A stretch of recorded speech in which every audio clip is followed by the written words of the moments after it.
Minister గారు మాట్లాడండి continue చేయండి. మీరు కూర్చోండి, కృష్ణ కూర్చోండి, ప్లీజ్ కూర్చోండి, ప్లీజ్ విప్ గారు కూర్చోండి.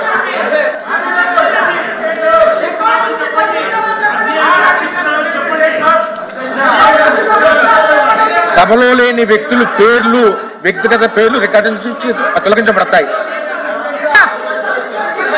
రికార్డు నుంచి తొలగించబడతాయి. అధ్యక్ష, మీరు పెట్టిన మనం అనుకున్నట్టు అధ్యక్ష లేని వ్యక్తుల యొక్క పేర్లు రికార్డు నుంచి తొలగించబడతాయి.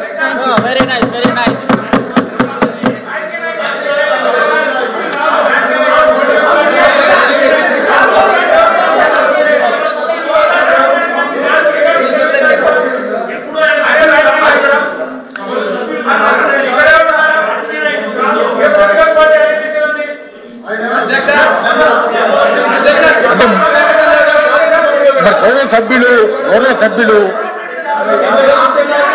మనం సబ్జెక్ట్ మీద వెళ్తే కనుక ఎక్కువగా అవకాశం ఉంటుంది డిస్కస్ చేయడానికి.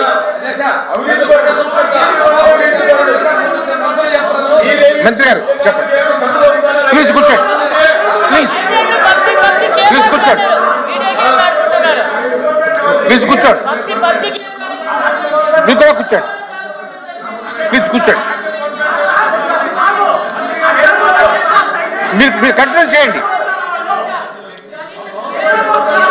మనం రిజాల్వ్ చేసుకున్నాం, ఇష్యూని రిజాల్వ్ చేసుకున్నా కూడా మళ్ళా మీరు నుంచోవడం అనేది భావ్యం కాదు. మీరు కంటిన్యూ చేయండి. సభలో లేని వాళ్ళ పేర్ల గురించి రికార్డులో తొలగించబడతాయని చెప్పినందుకు ధన్యవాదాలు అధ్యక్ష. చెప్పండి అధ్యక్ష, చాలా మంచి సబ్జెక్ట్. మనం మొదటి నుంచి కూడా ఈ సంప్రదాయం కొనసాగించుకుంటున్నాం కనుక అధ్యక్ష, ఇప్పుడు సభలో ఇక ముందు కూడా మనం లేని వ్యక్తులు మనం ప్రస్తావించుకోవట్లేదు ఇక్కడ. లేదా ఒక ఆకస్మిక వరద ఎలా వచ్చింది, ఏ తప్పిదాల వల్ల వచ్చింది అనేది ఇరిగేషన్ మినిస్టర్ గారు చాలా క్లియర్ గా ఎక్స్ప్లెయిన్ చేశారు. వరద వచ్చిన తర్వాత నుంచి కూడా గౌరవ సీఎం గారు ఎక్కడైతే విజయవాడ ప్రాంతాల్లో వరద వచ్చిందో ఇమీడియట్ గా వరద ప్రాంతానికి సందర్శించి ఆ రోజు తన కార్యక్రమాలన్నింటినీ కూడా మానుకొని కలెక్టర్ ఆఫీసులోనే సుమారుగా 11 రోజులు తన అడ్మినిస్ట్రేషన్ డిపార్ట్మెంట్ అందరినీ అక్కడే పిలిపించి బస్సు చేసి విజయవాడని తిరిగి తన వాళ్ళందరూ కూడా పనులు చేసుకునే విధంగా విజయవాడని తిరిగి పునరుద్ధరించారని చెప్పడానికి ఈరోజు మనం కాదు అధ్యక్ష, 5 కోట్ల మంది ప్రజలే కాదు ప్రపంచంలో తెలుగు వాళ్ళందరూ కూడా చూశారు అధ్యక్ష. నేను అందుకే చెప్తాను అధ్యక్ష, సుమారుగా 10 రోజుల పాటు అక్కడే ఉండి రాత్రులు పగలు కూడా ఎక్కడ కూడా బురద వాటర్లోనైనా డ్రైన్ వాటర్లోనైనా ఎక్కడ కార్పెట్లు వేసుకొని గట్ల మీద నుంచొని చూడలేదు అధ్యక్ష. ఒక సీఎం స్థాయిలో ఉన్న వ్యక్తి, 70 సంవత్సరాలు పైబడిన వ్యక్తి సింగనగర్ లాంటి ప్రదేశాల్లో కూడా అధ్యక్ష అక్కడికి వెళ్ళి డ్రైన్ వాటర్ లో కూడా దిగి ప్రొక్లైనర్ లెక్కి జేసీబీ లెక్కి అక్కడ ఉన్న వాళ్ళందరికీ కూడా సహాయక శిబిరాల దగ్గరికి సందర్శించి సహాయక చర్యలు అందుతున్నాయా లేదా అన్నదైతే చాలా క్లియర్ గా చూసిన సందర్భం అయితే ప్రపంచం అంతా కూడా చూశారు అధ్యక్ష. వాటితో పాటు అధ్యక్ష సుమారుగా ఫుడ్ ప్యాకెట్స్ కూడా చెప్పారు, ఇందాక చెప్పాం అధ్యక్ష. 1,15,00,000 మందికి ఫుడ్ ప్యాకెట్స్ ఇచ్చాము అధ్యక్ష. ఆ రోజు ప్రత్యక్షంగా నేనున్నాను అధ్యక్ష, డిజాస్టర్ మేనేజ్మెంట్ మంత్రిగా. ఆ రోజు చంద్రబాబు నాయుడు గారు అక్కడ విజిట్ చేసేటప్పుడు, గౌరవ సీఎం గారు అక్కడ విజిట్ చేసేటప్పుడు నేనున్నాను.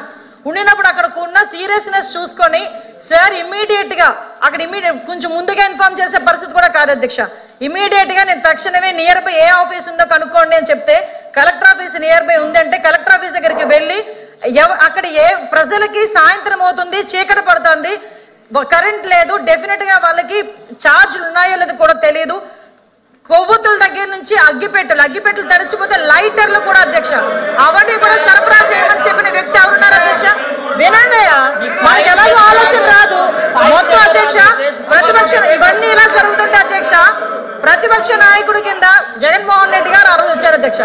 మొత్తం 20 రోజుల పైన విజయవాడ జల దిగ్బంధం అయిపోతే 20 నిమిషాలు కూడా ఒక కార్పెట్ వేసుకొని అక్కడ కూడా దిగకుండా ఒకసారి చూసి బయటకు వచ్చి సాక్షి పేపర్లో తప్పుడు రాతలు రాసే పరిస్థితి. నేను ఎందుకంటే బాధపడుతూ చెప్తున్నాను అధ్యక్ష, ఒక పక్క నుంచి జనాలు 43 మంది చనిపోయారు, ఒక పక్క నుంచి జనాలకి తిండి లేక అల్లాడుతూ ఉంటే అందరం కలిసి వెళ్ళి పనిచేయాల్సింది పోయి ఏదో సవాల్ దగ్గర రాబందుల్లా కూర్చొని ఎక్కడ ఏ సభ వస్తుంది, ఎక్కడ ఎవరు ఏడుస్తూ కనిపిస్తారు, కెమెరా పట్టుకొని తీద్దామని చెప్పి రెడీగా ఉండే సాక్షి పేపర్ కూడా ఈ రోజు మాట్లాడే పరిస్థితి అధ్యక్ష. ఇంకో విషయం అధ్యక్ష, సెంట్రల్ గవర్నమెంట్ నుంచి అధ్యక్ష, ఇంకో విషయం అధ్యక్ష, అధ్యక్ష ఇంకా అవ్వలేదు అధ్యక్ష, క్వశ్చన్స్ అడిగారు, సమాధానంలో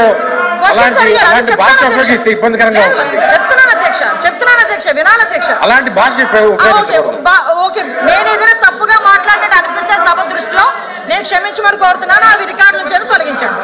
ఓకే, నేను ఒకటే క్లియర్ చెప్తాను అధ్యక్ష, నేను అపోలజీ చెప్పా, నేను మన సభా సాంప్రదాయం ప్రకారంగా కాకుండా ఏదైనా పదం నా నోటి నుంచి తప్పుగా వస్తే సభాపూర్వకంగా క్షమించి రికార్డు నుంచి తొలగించండి.